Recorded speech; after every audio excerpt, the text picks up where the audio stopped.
Everyone is panicking about what AI does to lawyers. I've been waiting for this moment for a decade. In 2016, I submitted my final year dissertation at UCL, predicting that legal engineers would become a role that lawyers who could translate between legal expertise and technology would be the ones who thrived. In 2017, I won an international award for it, and at the time, the idea felt abstract, and as I argued, that data was the new oil and the legal profession was no different. I didn't wait for the profession to catch up.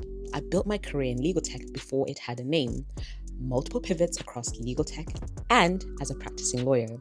The first because the work I wanted didn't exist where I was, the second because the business I loved got worn down, and the third because I gave private practice another go and remembered fast why I'd left. Every move looked and often felt like instability. In interviews, I got the same question: how many years PQE do we have? Why this move and why now?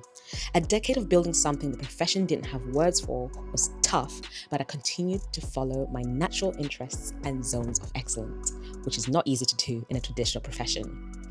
Here's what I've come to understand about why the system worked the way it did. The whole put in the years model rests on apprenticeship. You do the routine work long enough that judgment accretes. The document review, the first drafts, the research grind. And sometimes those tasks may feel tedious. However, through repetition, they build an instinct that can't be built any other way. You start to feel when something's wrong before you can say why, but is that really the case? AI is absorbing that layer. In a recent report, McKinsey found that more than half of organizations are already outcutting entry-level roles. Harvard Kennedy School published research warning that this is exactly the wrong call. Those roles aren't cheap labor, they're where professions build their next generation of decision makers. Law is doing both at once. But here's what I don't hear anyone saying. AI isn't erasing the legal profession, it's erasing the version of it that was already broken. The gatekeeping, the seniority-by-time-served, the stay in your lane model. The lawyers who are about to thrive aren't the ones who did it the traditional way.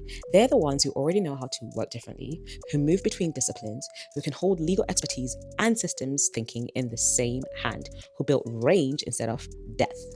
The profession may have traditionally viewed that as instability, and here's what I think it actually meant for me personally: preparation.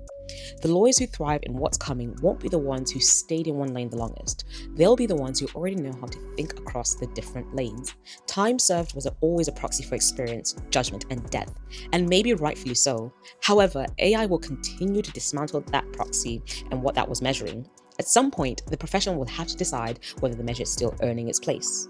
The question isn't what AI does to law, it's whether you were already building for this. What do you think?